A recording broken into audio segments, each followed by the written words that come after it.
Shalom jemaat yang dikasih Tuhan. Kita semua pasti luar biasa bersama Kristus. Bertemu kembali di ibadah online GB Kedamaian. Minggu ini kita akan dilayani oleh Bapak Pendeta Kristono Santoso yang disertai dengan perjamuan kudus. Kiranya firman Tuhan yang disampaikan memberikan kita damai sejahtera, kekuatan, dan sukacita untuk kita semua. Dan untuk adik-adik sekolah minggu, selalu ada cerita menarik untuk kalian semua. Bapak Ibu bisa mendampingi putra-putrinya untuk melihat tayangan-tayangan video yang ada, supaya anak-anaknya bisa mengerti firman Tuhan yang disampaikan. Untuk jemaat yang membutuhkan pelayanan doa khusus dan konseling, bisa menghubungi nomor sekretariat GB Kedamaian. Dan seluruh hamba Tuhan siap melayani Bapak Ibu sekalian. Selama ibadah online, seluruh persembahan, baik persembahan perpuluhan atau persembahan lainnya, bisa ditransfer melalui nomor rekening GB Kedamaian berikut ini. Tuhan memberkati setiap persembahan yang Bapak Ibu Saudara telah berikan. Selamat hari Minggu, selamat menikmati ibadah online minggu ini, dan Tuhan Yesus memberkati. Shalom, selamat pagi Bapak Ibu kekasih dalam Yesus Kristus. Kita bertemu kembali di ibadah online minggu pertama di bulan September tahun 2020. Saya sungguh sangat percaya semua karena kemurahan Tuhan kita boleh ada sampai saat ini. Biarlah kiranya kita menjaga kesehatan, Tuhan bersama dengan kita.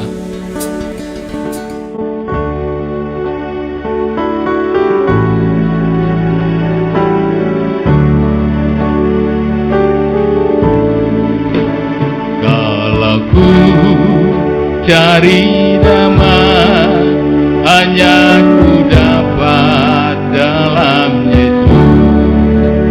Kalau ku cari ketenangan hanya ku temui di dalam Yesus. Tak satu pun dapat menolongku, tak seorang pun dapat menghiburku. Jawaban hidup,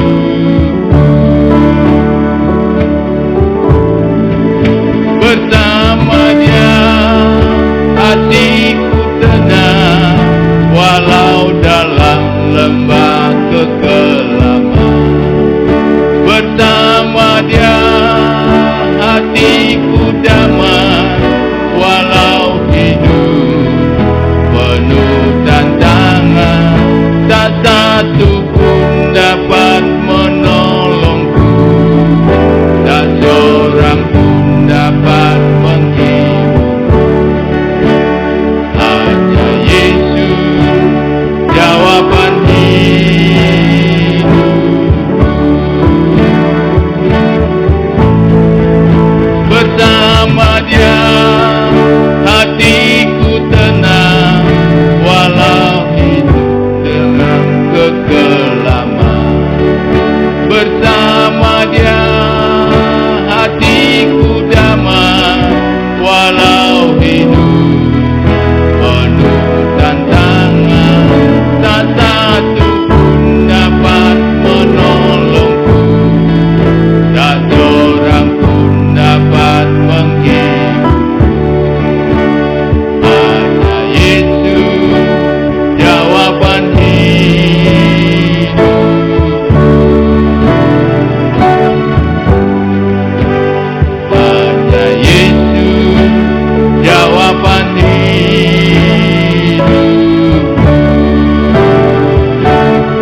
Baik, Bapak Ibu kasih dalam Yesus Kristus, kita akan mendengar kebenaran firman Tuhan yang dibawakan oleh hamba-Nya.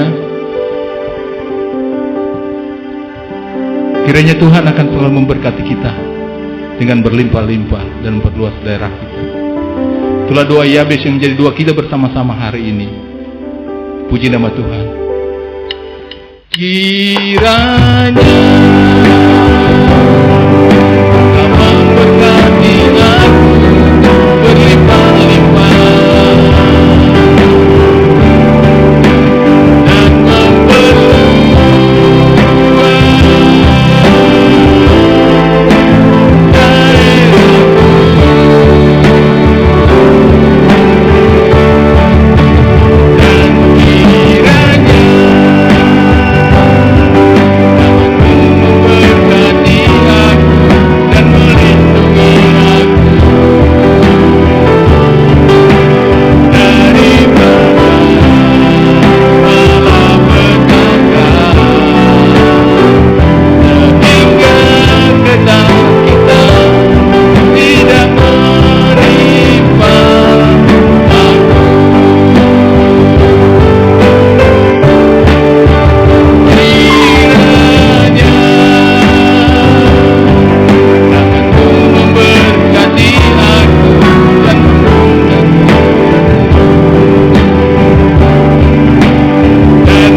Selamat pagi kepada seluruh jemaat GBI Kedamaian yang dikasihi Tuhan Yesus Kristus.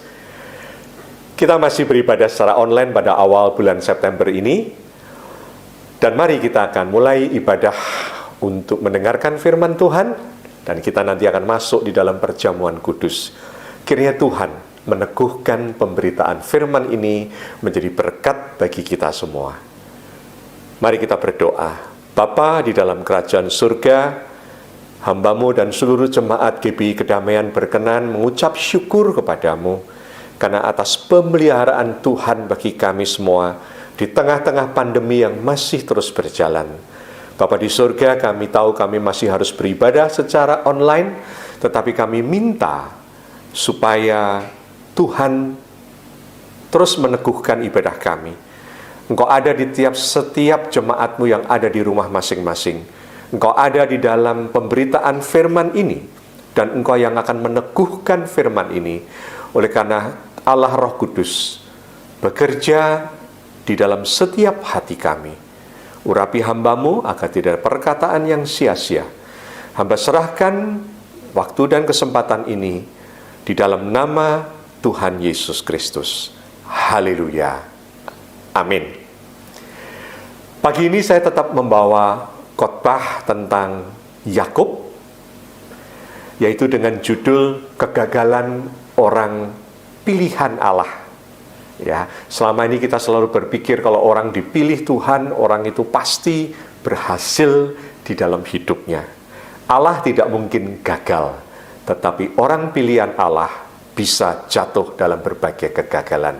Mari kita baca firman Tuhan, ya. Kita ambil dalam kitab Kejadian pasal yang ke-33, kita baca ayat 1 sampai dengan yang ke-10, ya, supaya kita melihat semuanya. Kejadian 33, demikian firman Tuhan.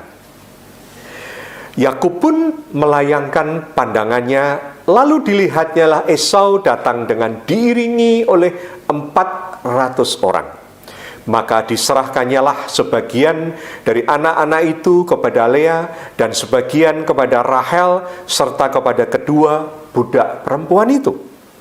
Ia menempatkan budak-budak perempuan itu beserta anak-anak mereka di muka, Lea beserta anak-anaknya di belakang mereka, dan Rahel beserta Yusuf di belakang sekali. Dan ia sendiri berjalan di depan mereka, dan ia sujud sampai ke tanah 7 kali, hingga ia sampai ke dekat kakaknya itu. Tetapi Esau berlari mendapatkan dia, didekapnya dia, dipeluk lehernya, dan diciumnya dia, lalu bertangis-tangisanlah mereka. Selanjutnya, kemudian Esau melayangkan pandangnya, dilihatnya perempuan-perempuan dan anak-anak itu. Lalu ia bertanya, siapakah orang-orang yang beserta engkau ini? Jawab Yakub, anak-anak yang telah dikaruniakan Allah kepada hamba-Mu ini. Sesudah itu mendekatlah budak-budak perempuan itu beserta anak-anaknya, lalu mereka sujud. Mendekat jugalah Lea beserta anak-anaknya, dan mereka pun sujud. Kemudian mendekatlah Yusuf beserta Rahel, dan mereka juga sujud. Berkatalah Esau, apakah maksudmu dengan seluruh pasukan yang telah bertemu dengan aku tadi? Jawabnya, untuk mendapatkan kasih tuanku. Tetapi kata Esau, aku mempunyai banyak adikku, peganglah apa yang ada padamu. Tetapi kata Yakub, janganlah kiranya demikian. Jikalau aku telah mendapat kasihmu, terimalah persembahanku ini dari tanganku. Karena memang melihat mukamu adalah bagiku serasa melihat wajah Allah, dan engkau pun berkenan menyambut aku. Saudara, kalau saudara membaca kisah ini dari kehidupan Yakub, dan dimulai ketika Allah berfirman kepada Yakub untuk pulang dari tempat Laban, dan dia sangat tersiksa walaupun diberkati Allah dengan luar biasa, tetapi karena perseteruan di dalam keluarga itu, maka Yakub pulang. Dan saudara akan baca bagaimana dari pasal 32, 33, Yakub takut bertemu dengan Esau karena perbuatan yang di masa lalu dia sudah menipu Esau dan ayahnya, sehingga Esau bersumpah untuk membunuh dia. Nah saudara, dia melakukan, kalau saudara baca dan saudara mendengarkan pemaparan saya yang lalu, bagaimana Yakub itu berusaha mati-matian dengan akalnya untuk supaya Esau itu mau berkenan kepada dia, sampai akhirnya dia mempersembahkan begitu banyak hartanya buat Esau. Dan dia mengatakan tadi bahwa oleh karena mendapat kemurahan Esau, dia rela untuk memberikan semua yang sudah dia berikan. Belum tentu dia rela memberikan pada Tuhan atas kemurahan yang Tuhan sudah berikan pada hidupnya. Ini luar biasa. Apa yang terjadi saudara? Ketika Yakub memandang, melayangkan pandangannya, dia melihat Esau datang dengan 400 pasukannya, dia panik lagi. Kemudian dia membagi anak-anaknya, kelompoknya dari budak-budaknya dengan anak-anaknya, Lea dengan anaknya, baru Rahel yang paling dia kasih, dan Yusuf yang paling belakang. Dia berjalan dalam keadaan timpang, dia sampai menyembah, berjalan sampai mukanya sampai ke tanah untuk mendekati Esau. Tapi yang terjadi sebuah antiklimaks. Ini kalau dibuat film tentu tidak akan menarik saudara. Tidak terjadi pertempuran besar antara Esau dan pasukannya yang sangat membenci Yakub, dengan Yakub yang ketakutan bersama dengan keluarga dan hamba-hambanya. Tidak terjadi peperangan, tidak ada yang mati, tidak ada pedang yang keluar. Semuanya berjalan antiklimaks. Esau melihat, berlari, memeluk, mencium adiknya, dan mereka bertangis-tangisan. Tidak ada masalah sama sekali. Saudara, Allah lah yang mengubah hati Esau. Luar biasa. Allah mengubah hati Esau. Esau bukan orang yang dipilih Tuhan.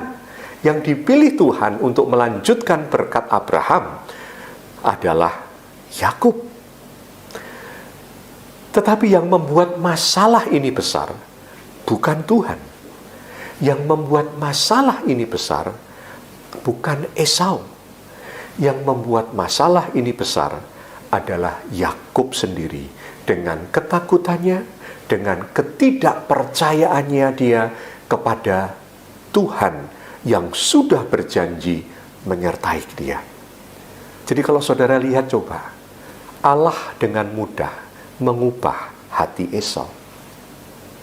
Tetapi seolah-olah Allah gagal mengubah hatinya Yakub. Apa yang sudah dilakukan Allah bagi Yakub sebenarnya luar biasa, saudara. Kalau kita belajar, seharusnya kita pun harus waspada kepada diri kita. Apakah kita ini sudah berubah dengan berkat, dengan penyertaan yang Tuhan sudah berikan kepada kita, umat-umat pilihannya, karena kita percaya kepada Yesus Kristus Tuhan, Sang Mesias, Juru Selamat itu. Mari kita lihat berkat apa yang Tuhan sudah berikan bagi Yakub untuk mengubah hidupnya, untuk menjadi orang yang dipakai Tuhan, untuk meneruskan generasi kepada bangsa yang nantinya diberkati oleh Tuhan, yaitu keturunan Abraham. Karena Tuhan berkata, oleh karena keturunanmu lah, maka semua bangsa diberkati. Mari kita lihat apa yang terjadi sebelumnya. Tuhan kepada Yakub jelas-jelas memberikan berkat material yang sangat berlimpah. Itu sesuai dengan janji Tuhan. Apa yang terjadi? Berkat material Allah memberikan kepada Yakub. 20 tahun sebelumnya ketika ada di Betel, dalam keadaan ketakutan dan kesendirian saat dia lari meninggalkan rumahnya untuk menuju rumah Laban, dia bermimpi bertemu dengan malaikat-malaikat Tuhan, dan dia bertemu dengan Allah dalam mimpinya, dan Allah berjanji memberkati dia. Dan Yakub mengakui di dalam doanya, kalau saudara ingat pada khotbah saya yang lalu, bahwa Tuhanlah yang memberkati. Dia berangkat hanya membawa tongkat, dia kembali dengan 2 pasukan dengan harta yang begitu berlimpah. Allah itu luar biasa kepada orang-orang pilihannya. Tetapi kalau kita lihat, berkat jasmani tidak sanggup mengubah Yakub untuk menjadi orang yang bersandar kepada Allah. Buktinya ketika dia ketakutan, kita akan mendengar Esau datang dengan 400 pasukannya. Bukan melihat, pada waktu itu dia mendengar. Padahal sebelumnya di Mahanaim, dia sudah bertemu dengan sepasukan malaikat Allah. Tetapi dia tetap takut dengan 400 orangnya Esau. Dan dia kemudian memakai hartanya itu untuk melunakkan hati Esau. Dan ketika semua hartanya sudah tidak berpengaruh lagi, semua sudah dipisahkan, sebagian besar sudah diberikan, dia masih ketakutan. Dan di situ dia memerlukan berkat yang kedua, yaitu berkat rohani yang terjadi di tepi Sungai Yabok. Di tepi Sungai Yabok itulah Yakub bertemu dengan Allah. Allah bergumul dengan Yakub, dan Allah memberkati dan mengubah nama Yakub. Mari kita lihat apa yang Yakub inginkan. Dalam Kejadian 32 ayat 24 sampai 30. Apa yang terjadi, saudara? Lalu tinggallah Yakub seorang diri, karena anaknya semua sudah dipisahkan, seluruh anaknya dipisahkan, dan istrinya, tinggal dia seorang diri. Dan seorang laki-laki bergulat dengan dia sampai fajar menyingsing. Dia tidak tahu siapa laki-laki itu karena gelap. Ketika orang itu melihat bahwa ia tidak dapat mengalahkannya, ia memukul sendi pangkal paha Yakub sehingga sendi pangkal paha itu terpelecok. Tentu sakitnya luar biasa. Ketika ia bergulat dengan orang itu, jadi dipukul. Alkitab dalam bahasa Inggris dan bahasa aslinya Ibrani tidak mengatakan memukul, tapi touch, memegang. Yakub sadar ketika orang itu memegang kakinya terpelecok. Itu luar biasa kekuatan orang itu. Apa yang terjadi kemudian? Lalu kata orang itu, biarkanlah aku pergi, karena fajar telah menyingsing. Sahut Yakub tentunya dengan rasa ketakutan dia dan kesakitan. Aku tidak akan membiarkan engkau pergi, sambil memegang orang itu, jika engkau tidak memberkati aku. Ini bukan perkataan dengan kuasa, tapi perkataan dengan merengek dan memohon. Ya, bertanyalah orang itu kepadanya, siapakah namamu? Sahutnya, Yakub. Lalu kata orang itu, namamu tidak akan disebutkan lagi Yakub, tetapi Israel, sebab engkau telah bergumul melawan Allah dan manusia, dan engkau menang. Bertanyalah Yakub, katakanlah juga namamu. Tetapi sahutnya, mengapa engkau menanyakan namaku? Lalu diberkatinyalah Yakub di situ. Yakub menamai tempat itu Peniel, sebab katanya, aku telah melihat Allah berhadapan muka, tetapi nyawaku tertolong. Saudaraku, apa yang terjadi? Di tengah-tengah ketidakmampuan Yakub mengandalkan harta dan kepandaiannya yang diberkati Tuhan, Yakub di dalam bergumul itu, dia sadar bertemu dengan seseorang yang itu tidak lain adalah mungkin malaikat Allah yang dia pikir. Dan dia berseru, berkatilah aku. Berkat apa yang dia minta? Tentu bukan berkat harta lagi, tapi berkat rohani. Dan orang itu kemudian sebelum dia meninggalkan Yakub, dia mengatakan, siapa namamu? Yakub, sekarang namamu Israel. Yakub diberikan nama baru oleh malaikat Allah, atau dikatakan oleh Allah itu sendiri.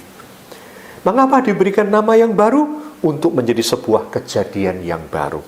Dia memiliki Israel namanya, itu bahkan seorang dikatakan pangeran yang bersama dengan Allah, atau pangerannya dari Allah, Israel. Banyak artinya, tetapi salah satunya adalah Israel adalah seorang pangeran yang bersama dengan Allah. Dan kemudian dia diberkati. Yakub mendapatkan berkat yang baru, yaitu relasinya dengan Allah.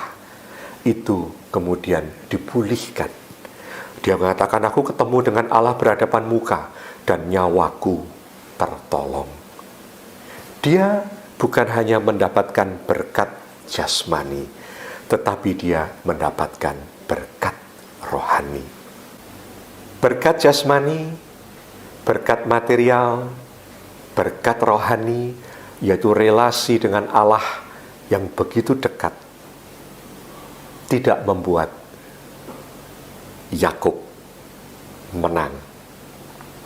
Jadi peristiwa pertemuan dengan Esau itu bukan hanya anti klimaks, tetapi juga menunjukkan kegagalan Yakub berperan sebagai seorang pangeran yang disertai Allah, Israel. Ketika dia memandang Esau dengan 400 pasukannya, otomatis semuanya dia berubah kembali seperti manusia biasa yang tidak punya Allah seolah-olah. Dia kemudian membagi anak-anaknya, mulai dipisah sekarang. Tadinya anak-anak itu dan istri dan budaknya itu satu. Sekarang ketika bahaya lebih mengancam lagi, dia mulai pilih kasih. Budak-budaknya dengan anak-anak budaknya paling depan. Karena kalau sampai diserang, mereka akan mati dulu dan mereka yang lain bisa pulang, bisa lari. Yang kedua di belakangnya, baru Lea, istri yang tidak dia kasihi bersama anak-anaknya. Dan yang ketiga baru Rahel dengan Yusuf, paling belakang, karena mereka paling disayangi. Tadinya ketika dia berdoa di hadapan Tuhan, dia mengatakan, jangan-jangan Esau akan membunuh para wanita, istri, dan anak-anakku ini. Kan mereka ini berkat yang Tuhan berikan. Sekarang ketika dia harus bertindak, dia ternyata pilih kasih. Dan itu kegagalan dia. Dia tadinya meninggikan anak dan istrinya, sekarang dia merendahkan orang-orang keturunan mereka, dia yang akan menjadi nanti keturunan untuk menjadi orang-orang yang memberkati. Dia menurunkan 12 suku Israel, tapi dia merendahkan anak-anak mereka. Yakub ternyata juga gagal untuk meninggikan Tuhan. Bayangkan, dia itu begitu merendahkan diri. Dia itu berjalan sujud 7 kali sampai kepalanya itu ke tanah. Ketika menghampiri Esau, dia betul-betul menunjukkan dirinya adalah hamba yang tidak ada harganya di hadapan Esau untuk mendapatkan kemurahan hati Esau. Dan celakanya, Yakub juga sangat meninggikan Esau dan merendahkan Allah. Ketika Esau mengatakan, aku nggak mau semuanya persembahanmu, aku punya kok, kembali ambillah. Oh jangan, karena kalau aku mendapatkan kemurahanmu, semua ini aku berikan kepadamu. Aku suka karena engkau murah hati kepadaku. Aku serahkan semua persembahan ini. Dia bisa memberikan persembahan yang terbaik untuk manusia. Belum tentu dia bisa memberikan persembahan yang terbaik untuk Tuhan.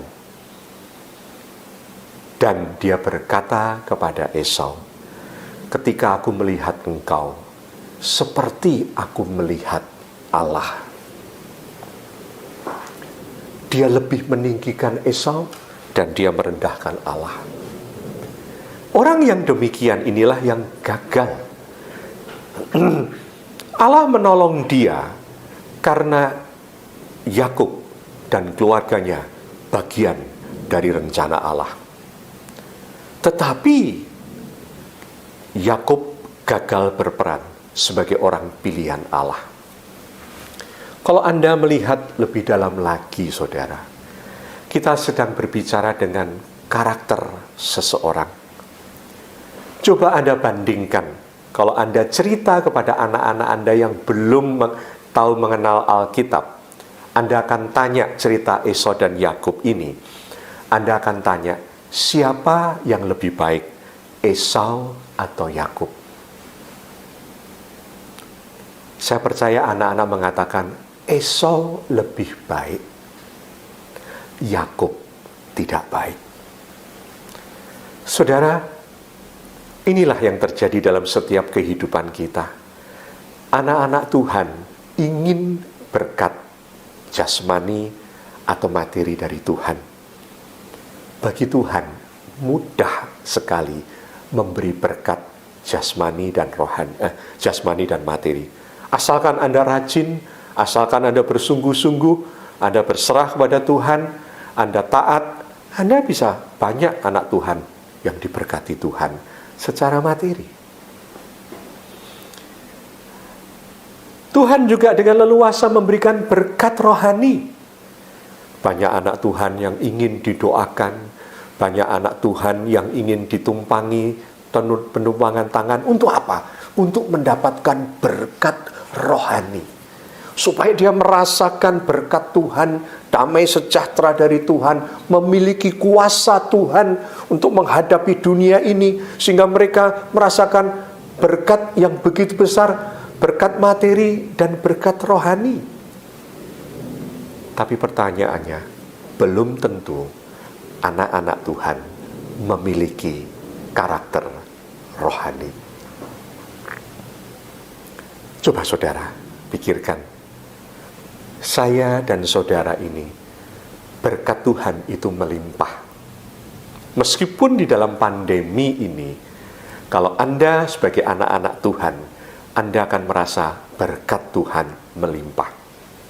Ada satu kesaksian dari teman saya, seorang anak Tuhan, yang bertahun-tahun saya kenal. Dia jadi orang yang baik, seorang eksekutif yang sukses, dan dia adalah seorang aktivis gereja yang biasa-biasa saja.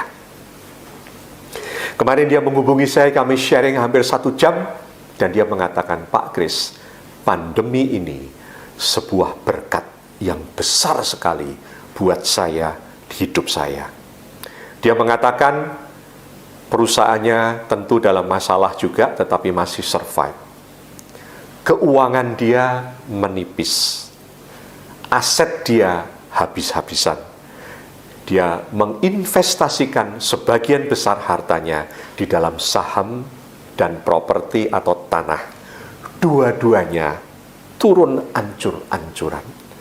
Dia mengatakan harusnya aku tuh bersedih karena semuanya itu boleh dikata habis-habisan.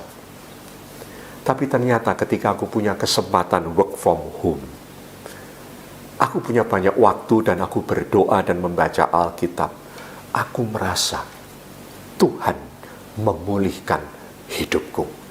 Aku bersukacita, aku semangat mengikuti Bible study di gereja, aku semangat melakukan semuanya itu. Bahkan Pak, aku memiliki misi saat ini untuk mengajak seluruh tim gereja untuk tidak diam karena pandemi menjadi suam-suam kuku. Tapi mari kita sekarang melayani, mencari jiwa-jiwa yang terhilang. Dia sampai berkata demikian.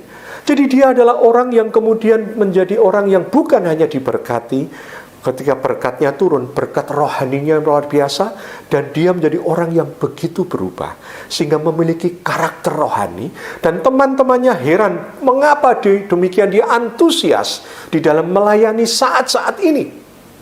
Itu adalah karakter rohani. Saudara dan saya, di tengah-tengah pandemi ini, di tengah-tengah pergumulan hidup yang Anda hadapi, apakah Anda memiliki berkat-berkat rohani yang membuat Anda bisa memiliki hidup berkarakter rohani, menunjukkan pribadi sebagai anak Allah? Bukan seperti Yakub yang tidak bisa memuliakan Allah, bahkan merendahkan keluarganya, merendahkan Allah, meninggikan manusia. Esau yang dia takuti, dia sama sekali tidak menunjukkan karakter seorang anak Tuhan. Bagaimana Anda dan saya? Seringkali kita sudah merasa cukup berkat jasmani, berkat rohani, tapi karakter kita tidak berubah. Di gereja, di tempat yang harusnya sumber kehidupan yang baru, banyak anak Tuhan masih memakai karakter-karakter lama, padahal dia merasa anak rohani. Dia menjadi anak Tuhan, tapi sikap hidupnya, pikirannya, perkataan yang keluar darinya, jari-jarinya di WhatsApp kalau medsos, itu betul-betul tidak menunjukkan sebagai anak Tuhan. Seperti itu, Yakub tidak lebih baik daripada Esau yang tidak takut akan Allah. Esau masih kelihatan lebih baik. Celaka kalau kita ini tidak lebih baik daripada orang-orang yang tidak mengenal Tuhan, dan ternyata karakter mereka jauh lebih baik, sikap jiwa mereka jauh lebih baik daripada kita. Apa akibatnya, saudara? Kalau orang karakternya tidak baik, meskipun dia orang pilihan Allah, Allah tidak akan pernah gagal memakai dia, tetapi orang itu akan gagal menikmati berkat Tuhan. Kita lihat apa yang dikatakan oleh Yakub di hari-hari tuanya sebagai ayat yang terakhir. Kejadian 47 ayat yang ke-9. Yakub ditanya oleh Firaun, bagaimana hidupnya? Jawab Yakub kepada Firaun, tahun-tahun pengembaraanku sebagai orang asing berjumlah 130 tahun. Tahun-tahun hidupku itu sedikit saja, dan buruk adanya, tidak mencapai umur nenek moyangku, yaitu jumlah tahun mereka mengembara sebagai orang asing. Yakub memang hidupnya menderita. Kalau Anda baca, nanti anaknya diperkosa ya oleh orang lain, kemudian terjadilah anak-anaknya kemudian menculik Yusuf, dan Anda lihat ceritanya, hidupnya itu penuh dengan penderitaan. Mengapa? bukan karena itu rencana Tuhan, tetapi karena dia gagal hidup menjadi orang yang berkarakter sebagai anak-anak Allah. Engkau dan saya, Tuhan bertanya, engkau memiliki berkat rohani yang berkelimpahan, Roh Kudus hadir bertahta dalam hidup saudara, engkau memiliki berkat materi, Tuhan memelihara kita, hidup kita. Pertanyaannya, apakah karakter Anda dan saya sudah berubah? Apakah engkau dan saya lebih baik daripada orang-orang yang belum mengenal Tuhan Yesus Kristus? Kalau tidak, marilah kita bertobat. Ingat, Dia, Tuhan, itu terus memberikan pintu pertobatan, dan Roh Kudus dan firman Tuhan terus memimpin hidup kita agar hidup kita berubah. Tuhan memberkati kita, dan kita akan masuk di dalam perjamuan kudus. Mari kita persiapkan diri kita. Saudara, saatnya kita bersama akan memasuki perjamuan kudus.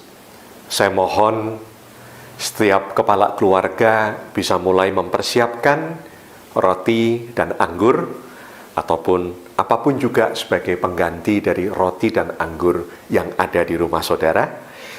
Dan mari kita berdoa supaya Tuhan berkenan kepada perjamuan kudus ini. Bapa di dalam surga, kami tahu hidup kami adalah hidup yang tidak sempurna. Tetapi kami tahu Tuhan sudah menebus dosa kami. Dan Tuhan mengatakan supaya kami terus mengingat akan penebusan itu yang berjalan seumur hidup kami, agar kami menjadi orang-orang yang semakin hari berkenan kepadamu. Bapa di surga, kami akan masuk dalam perjamuan kudus sesuai dengan perintah Tuhan. Oleh karena itu, kuduskan hati dan pikiran dan hidup kami. Ampuni segala dosa dan kesalahan kami. Dan biarlah Engkau meneguhkan perjamuan kudus ini. Kami akan mengambil roti dan anggur.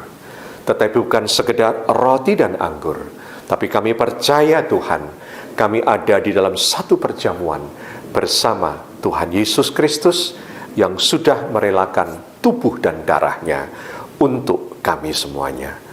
Bapa, kami serahkan perjamuan kudus ini di dalam nama Allah Bapa, Allah Sang Putra, dan Allah Roh Kudus, yaitu di dalam nama Tuhan Yesus Kristus. Haleluya. Amin.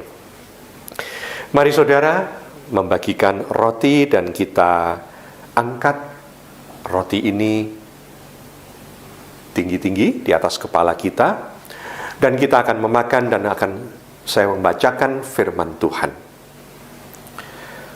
Sebab apa yang telah kuteruskan kepadamu, telah aku terima dari Tuhan, yaitu bahwa Tuhan Yesus pada malam waktu ia diserahkan, mengambil roti, dan sesudah itu ia mengucap syukur atasnya. Ia memecah-mecahkannya dan berkata, inilah tubuhku yang diserahkan bagi kamu, perbuatlah ini menjadi peringatan akan aku. Saudara, mari kita ambil roti ini, dan kita dengan yakin bahwa roti ini merupakan tanda persekutuan kita dengan tubuh Tuhan Yesus yang diserahkan bagi kita semuanya. Mari kita makan dengan penuh ucapan syukur. Terima kasih Tuhan. Selanjutnya mari kita ambil cawan ini, kita angkat, dan kita mendengarkan firman Tuhan. Demikian juga ia mengambil cawan sesudah makan, lalu berkata, cawan ini adalah perjanjian baru yang dimeteraikan oleh darahku. Perbuatlah ini setiap kali kamu meminumnya menjadi peringatan akan aku. Sebab setiap kali kamu makan roti ini dan minum cawan ini, kamu memberitakan kematian Tuhan sampai ia datang.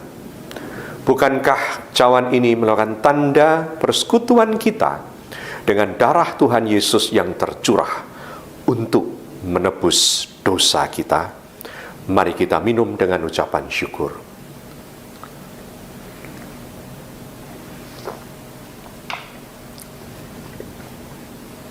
Ucapkan syukur di dalam doa singkat saudara.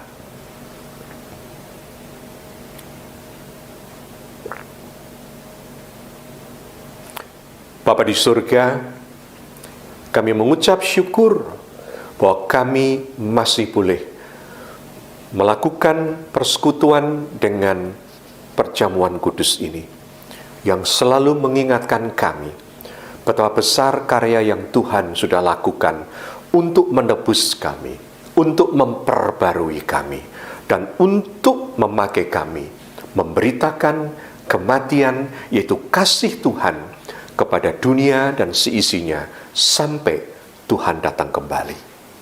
Tuhan, tolong hidup kami. Kami memerlukan hidup menjadi orang-orang yang berkarakter seperti yang Tuhan kehendaki. Biarlah berkat-berkat yang kami terima itu akan mengubah hidup kami menjadi orang-orang yang memiliki karakter seperti Kristus. Bapa di surga, ampuni kami, karena seringkali dalam hidup kami tidak berbeda, bahkan kami tidak lebih baik daripada orang-orang yang belum mengenal Engkau. Ampuni kami di dalam setiap persekutuan kami pun dalam kegiatan, baik di gereja, baik dalam pekerjaan, baik dalam rumah tangga kami.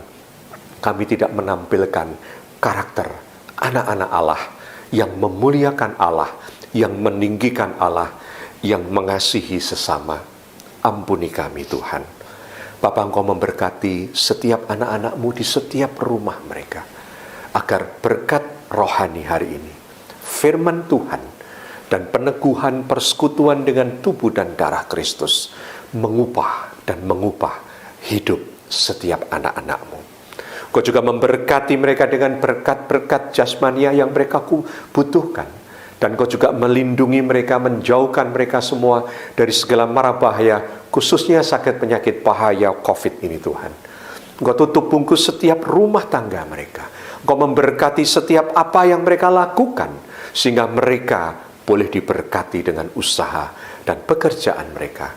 Berkatilah setiap anak-anak mereka. Di dalam sekolah mereka secara online pun Tuhan memberkati setiap anak-anak-Mu Tuhan. Bapa di surga, kami juga berdoa bagi setiap pelayan-pelayan Tuhan di tempat kami. Kau memberkati seluruh tim ibadah online. Kau memberkati setiap para pengurus dan juga para hamba Tuhan, dan juga ibu gembala dan seluruh keluarga dan setiap jemaat-Mu. Engkau memberkati ya Tuhan, Mama dari Lihung dan Pak Juanda yang di hari tuanya mengalami kelemahan fisik. Engkau membuat hidupnya tetap bersukacita. Berkatilah Pak Awang juga dengan berkat rohani di tengah-tengah kelemahan jasmaninya. Juga Ibu Wahyudi, juga Tuhan di hari tuanya terus berikan pendampingan dan penghiburan oleh Roh Kudus. Kau memberkati setiap anak-anak-Mu yang lain. Bapa di surga, kami juga berterima kasih dan atas berkat yang Tuhan berikan dalam kehidupan kami, dan juga Tuhan anak-anak-Mu ada yang memberi persembahan dan membawa berkat-berkat persepuluhan ke dalam tangan-Mu. Engkau memberkati setiap tangan yang terulur untuk berkat-berkat itu. Dan sesuai dengan janji-Mu, Engkau memberkati setiap kehidupan anak-anak-Mu. Dan biarlah semua yang diterima boleh dipakai dengan hikmat yang dari Tuhan untuk pelayanan di gereja kami ini. Terima kasih Bapak, kami berdoa bagi bangsa dan negara kami. Kiranya Engkau terus memimpin Bapak Presiden, Wakil Presiden, dan Kementerian, Kepolisian, ABRI, dan juga seluruh pejabat-pejabat yang ada di daerah, agar Tuhan pakai mereka untuk memberkati dan melindungi bangsa ini, supaya COVID ini segera berlalu dari Indonesia, bahkan dari dunia ini. Terima kasih Bapa, kami kembali ke tempat kami masing-masing dan kami menerima berkat-Mu. Mari kita menerima berkat Tuhan. Saudara-saudara yang dikasihi Allah Bapa di dalam Tuhan Yesus Kristus, kembalilah engkau dalam kehidupanmu masing-masing, di setiap rumah tangga, dalam setiap langkah hidupmu, dengan membawa kasih karunia dan damai sejahtera dari Allah Bapa, cinta kasih yang sudah dinyatakan oleh anaknya yang tunggal, Tuhan kita Yesus Kristus, dan persekutuan, perlindungan, dan penyertaan dari Allah Roh Kudus, ketiganya yang esa di dalam Tuhan Yesus Kristus, menyertai kita dan saudara sekalian, dari sekarang, dimanapun saudara berada, sampai selama-lamanya, sampai Tuhan datang menjemput kita saleh-salehnya. Haleluya. Amin. Sekali lagi selamat pagi, selamat hari Minggu. Tuhan memberkati kita semuanya.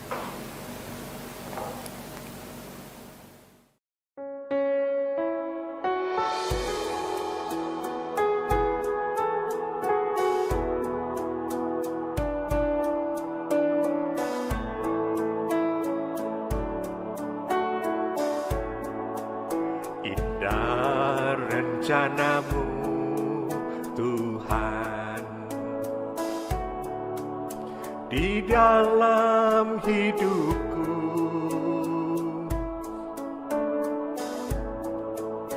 Walau ku tak tahu dan ku tak mengerti semua jalanmu,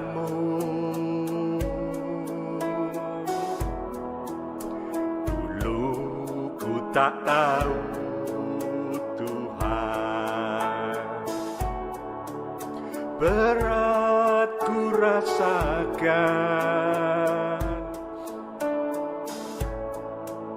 hati menderita dan ku tak berdaya menghadapi semua.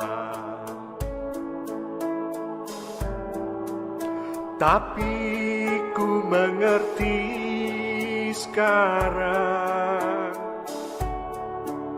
Kau tolong padaku, Yesus. Kini ku melihat dan ku merasakan indah rencanamu. Tapi ku mengerti sekarang, Kau tolong padaku, Yesus.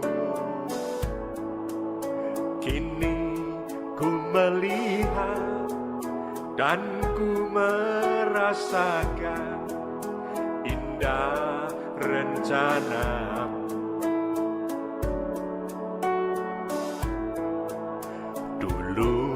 Ku tak tahu Tuhan, berat ku rasakan,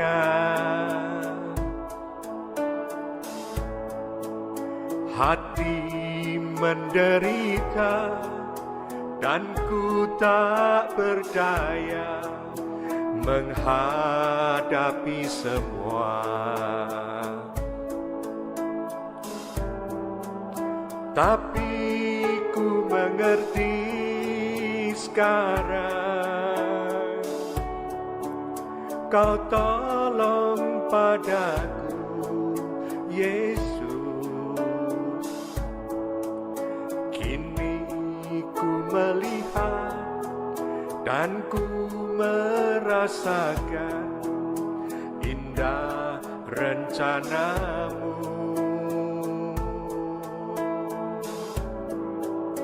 Tapi ku mengerti sekarang, Kau tolong padaku, Yesus.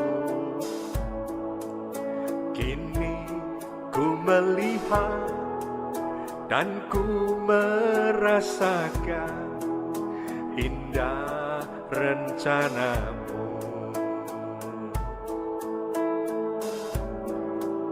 Tapi ku mengerti sekarang, Kau tolong padaku, Yesus. Kini ku melihat dan ku merasakan indah rencanamu.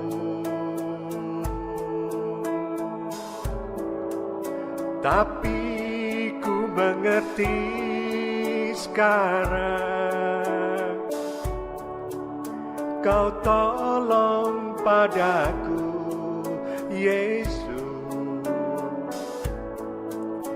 Kini ku melihat dan ku merasakan indah rencanamu. Kini ku melihat dan ku merasakan indah rencanamu. Kini ku melihat dan ku merasakan indah rencanamu.